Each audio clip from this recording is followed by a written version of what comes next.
네, 반갑습니다. 뉴에이 교회를 섬기는 조승현 목사라고 합니다. 오늘 하나님 주시는 말씀을 읽고 하나님 말씀을 나누도록 하겠습니다. 제가 읽겠습니다. 주의 이름을 부르는 자가 없으며 스스로 분발하여 주를 붙드는 자가 없사오니 이는 주께서 우리에게 얼굴을 숨기시며 우리의 죄악으로 말미암아 우리가 소멸되게 하였음이니이다. 그러나 여호와여, 이제 주는 우리 아버지이시니이다. 우리는 진흙이요 주는 토기장이시니 우리는 다 주의 손으로 지으신 것이니이다. 아멘. 이곳에 오신 여러분 예수님의 이름으로 환영합니다. 제가 어느 그 인터넷을 보다가 어떤 정보를 좀 이렇게 발견하게 됐어요.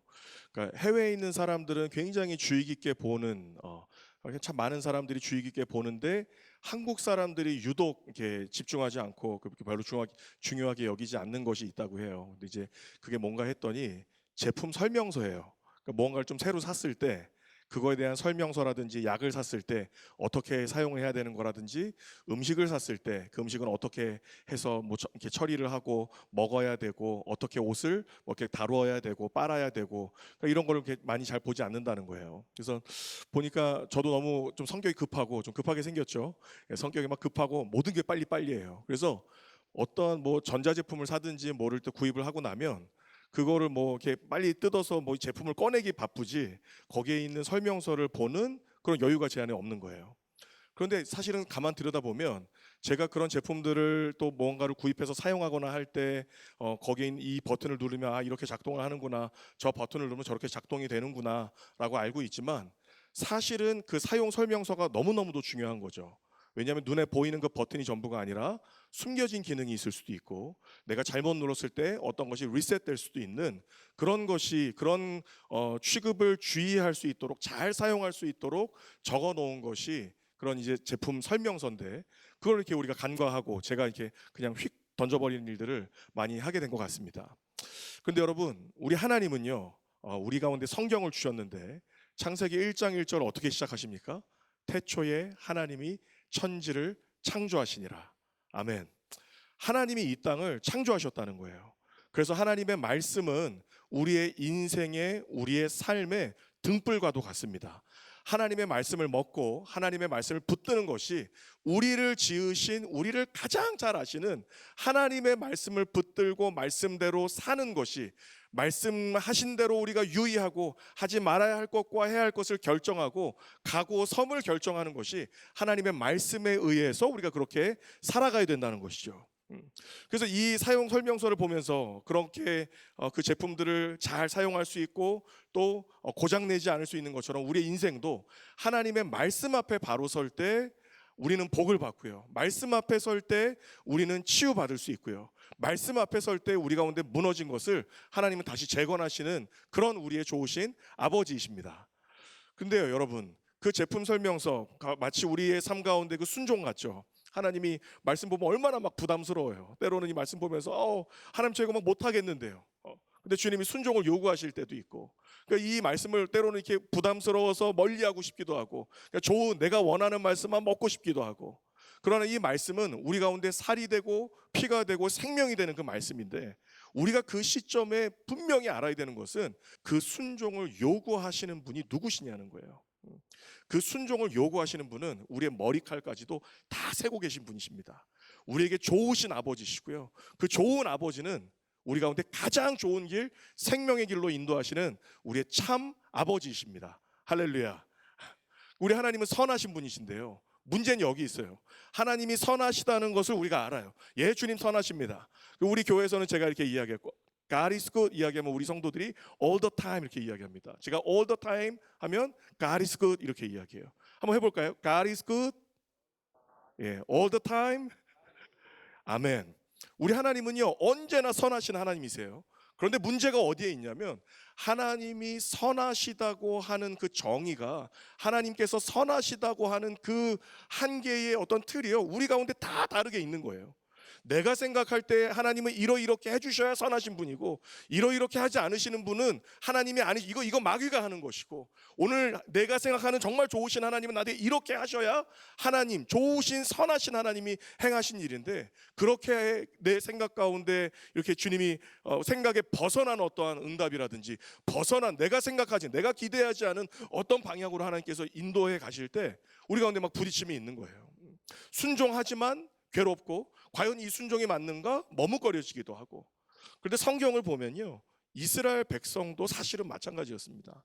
출애굽기 말씀을 보면 출애굽기의 이 여정이 얼마나 놀랍습니까? 이스라엘 백성이 430년 동안 애굽 가운데서 노예로 살고 그냥 자기 모든 정체성을 잃어버리고 내가 누구인지 태어날 때부터 죽을 때까지 먹여주는 대로 종노릇하면서 살았던 그들 가운데 하나님께서 모세를 세우시고 그리고 그 모세를 통해서 너희는 하나님의 백성이라고 이야기하고 출애굽을 하잖아요. 그 가운데서도 얼마나 많은 그 순종에 하나님께서 그들 가운데 믿음의 확신을 주시는 그 순종의 스토리들이 그 가운데 있습니까? 그런데 얼마나 이 큰 순종을 했어요. 목숨을 건 순종을 했습니다. 이스라엘 백성이 출애굽했고요.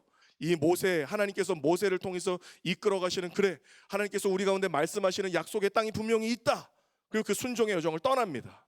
순종했으면 와 뭔가 하늘이 열리고 뭔가 내가 순종하고 왔으면 하나님 내가 원하는 그토록 바랬던 내가 생각하고 꿈꿨던 하나님의 응답들이 딱 기다리고 있고 역시 순종하길 잘했구나 이랬으면 좋겠는데요. 우리 삶에 사실 그렇지 않잖아요. 현실적인 삶이 가만 보니까 우리 삶은 리얼이더라고요. 우리가 말씀 보지만 하나님 계속해서 우리 삶 가운데서 부딪히는 거예요. 이 말씀은 알겠는데요. 하나님 내 삶에 들어가면 그게 너무 쉽지 않은 것 같아요. 하나님 이거 어떻게 하면 좋습니까? 근데 그것이 말씀 한번 좀 깊이 들여다보면 그 시대에 살았던 이스라엘 백성도 똑같았다는 거예요. 한번 생각해 봅시다.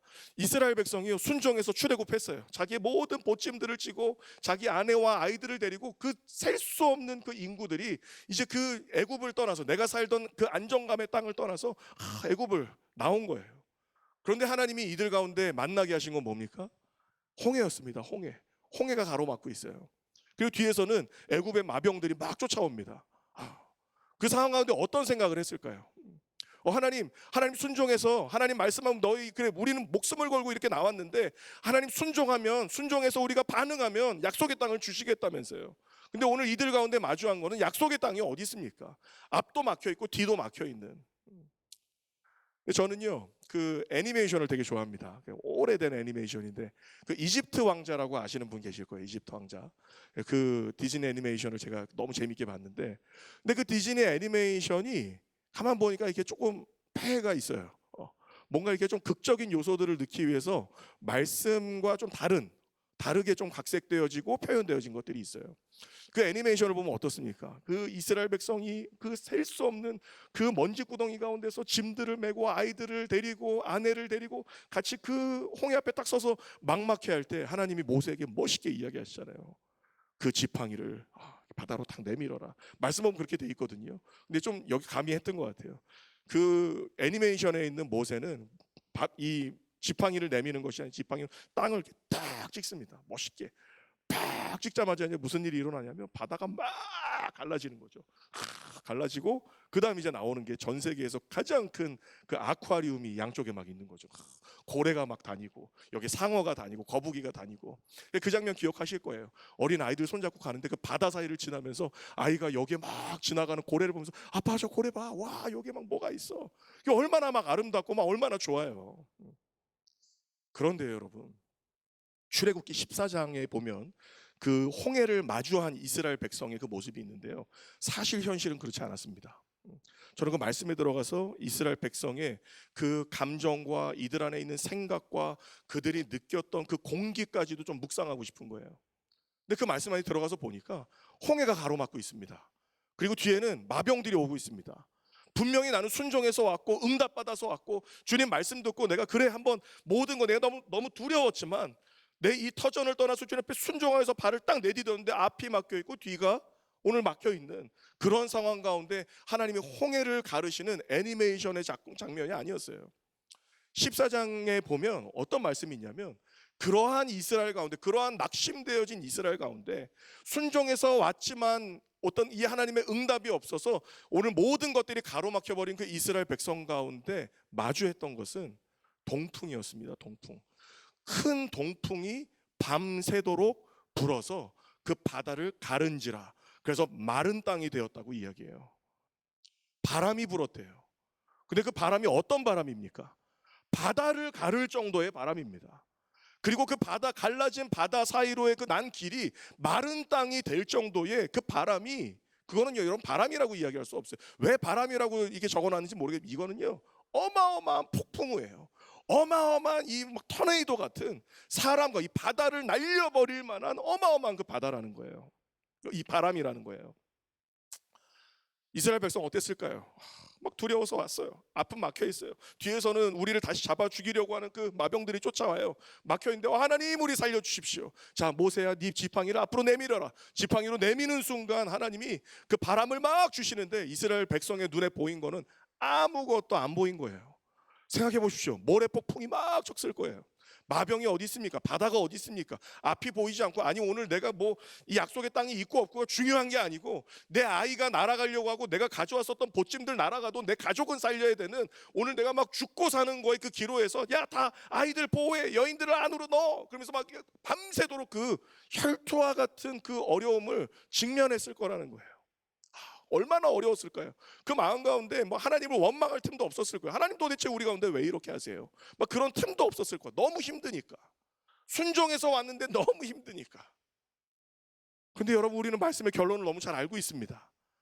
그 이스라엘 백성 가운데 보인 것은, 마주한 것은 막막하고 아무것도 보이지 않는, 한 치 앞도 보이지 않는 그런 모래폭풍이었지만요, 하나님은 그 모래폭풍 건너에 이들의 살 길을 마련하신 분이셨습니다. 하나님 홍해를 가르셨고요, 그들 가운데 새로운 길, 그 순종을 통해서 그곳 가운데 왔을 때 하나님의 스토리는 끝나지 않았다는 거예요. 하나님 우리의 순종을 통해서 새로운 길을 여시는 분이십니다. 여러분 순종을 두려워하지 않는 저와 여러분 되시길 축복합니다. 저희 교회는 이제 개척하고 지금까지 사역한 지 이제 만 한 9년이 됐습니다. 근데 벌써 좀 오래전 얘기인 것 같아요. 한 5년 정도 전 얘기인 것 같은데, 9년 전에 교회를 개척하고 홍대에 교회를 개척해서 젊은이들 막 사역을 했어요. 근데 그때 하나님께서 좀 기도하는데 주신 감동이 있었어요. 교회 간판을 좀 달지 말아야겠다. 오히려 우리의 삶으로 우리가 그리스도인으로서의 정말 이 본이 되는 삶을 좀 살도록 몸부림 쳐봐야겠다. 그렇게 막 3년 동안 사역을 하고 또 교회가 부흥해서 새로운 장소로 이렇게 옮기게 됐습니다. 4년이 지난 4년째가 돼서 새성전에 들어가는데 얼마나 막 행복했는지 몰라요, 우리 성도들이랑. 근데 그때 이제 주님이 딱 주셨던 감동이, 주님 우리 이제 이 새성전에 왔으니까 우리 교회 좀 간판 달고 하면 너무 좋지 않을까요? 근데 주님이 너무 이게 좀 이렇게 달아도 좋다는 어떤 좀 그런 응답들이 있었던 것 같아요.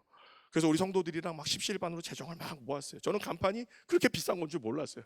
그냥 난 정말 뭐 얼마 안 하는 줄 알았는데 생각보다 너무 비싸더라고. 그래서 우리 성도들이 막 기쁨으로 재정을 모아서 그 간판의 재정을 딱 마련했어요. 우리 성도들도 막 너무 기쁜 거예요. 이제 우리 교회도 우리 교회의 어엿한 이름을 가질 수 있는 이런 교회가 되는구나. 막 저도 막 너무 기쁘고 성도들도 기쁘고.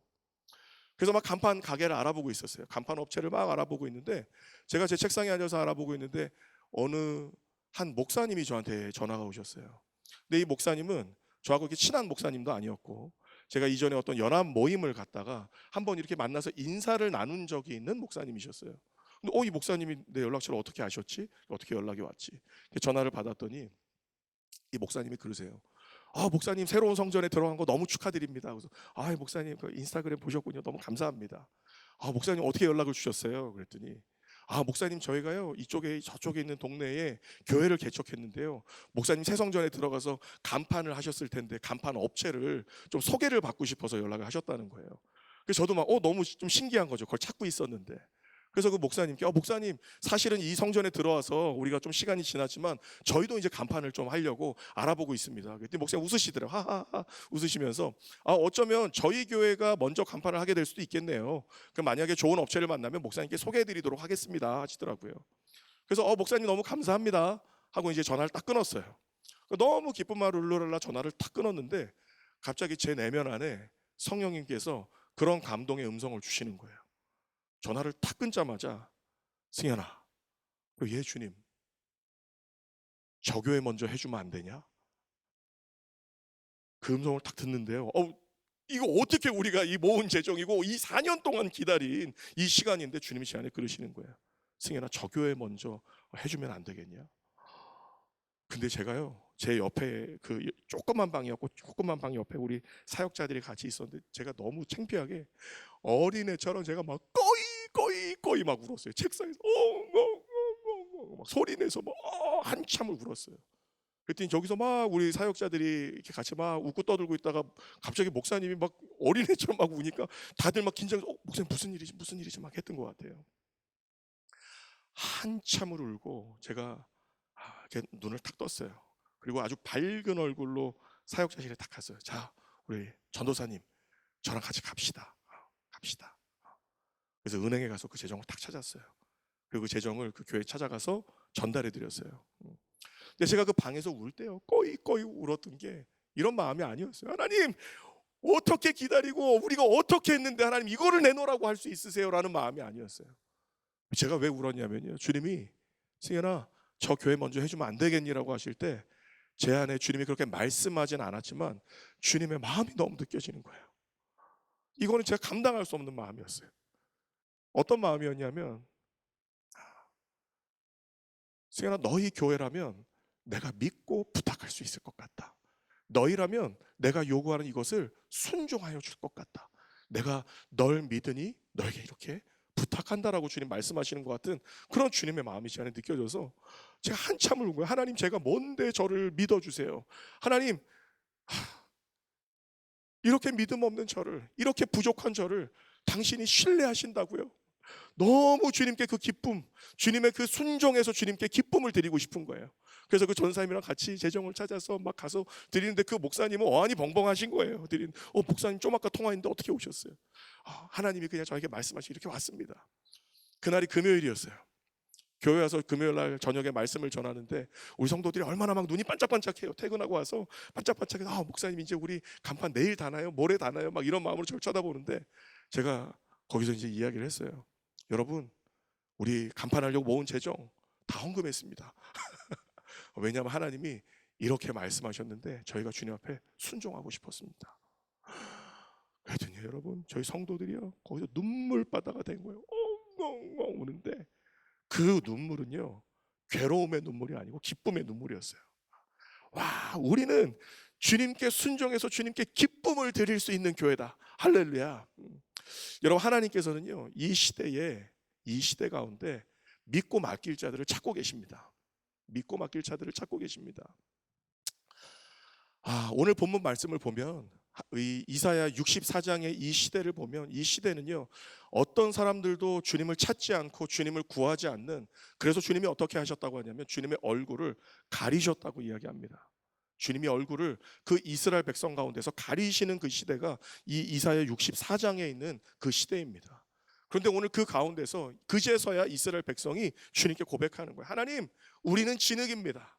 그리고 당신은 우리를 지으신 토기장이십니다. 그리고 당신은 우리 아버지가 되십니다. 그렇게 고백하기 시작합니다. 제가 믿기로는 하나님께서 이 시대 가운데 믿고 맡길 자들을 찾고 계십니다. 근데 오늘 그 믿고 맡길 자는요 이 시대 우리 어떻습니까? 현실의 삶이 퍽퍽하니까 하나님 내가 이렇게 순종할 수 있을까요? 하나님 너무 어려운데요. 그 홍해 앞에서 그 마병 앞에서 괴로워하고 두려워하고 망설이는 그런 우리의 삶의 현실이기는 하지만 여러분 우리 하나님은 그 가운데서 홍해를 가르시는 하나님이시고 우리가 순종하고 갈 때 내 눈에는 보이지 않아도 내가 이해할 수 없는 그 때라도 하나님 우리 위해서 일하고 계신 분이시고, 여러분 그래서 우리가 믿음으로 이 이사야 64장에 있는 이 말씀을 반대로 선포하고 이 말씀대로 우리가 주 앞에 나아가는 저와 여러분 되시길 축복합니다. 그 시대에는요 그 부담, 그 순종이 두려워서 오늘 내가 주님 앞에 이것들을 내어드리고 뭔가 희생하는 것처럼 여겨지는 그 이스라엘 백성이 주님의 얼굴을 구하지도 않고 찾지도 않았지만 오늘 우리가 그 아버지가 좋으신 분이라는 걸 정말 믿는다면 우리는 자원하여서 스스로 일어나서 주님의 얼굴을 구하고 주님을 찾는, 그래서 주님을 사랑하고 주님 저에게 말씀해 주십시오. 제가 순종하겠습니다. 주님은 나의 아버지이시고 나를 지으신 당신은 나에게 말씀하시는 그 뜻을 반드시 이루실 그 나의 좋으신 하나님 아버지이십니다. 그렇게 믿음으로 나아가는 저와 여러분이 되시기를 우리 주 예수님의 이름으로 축원합니다. 아멘.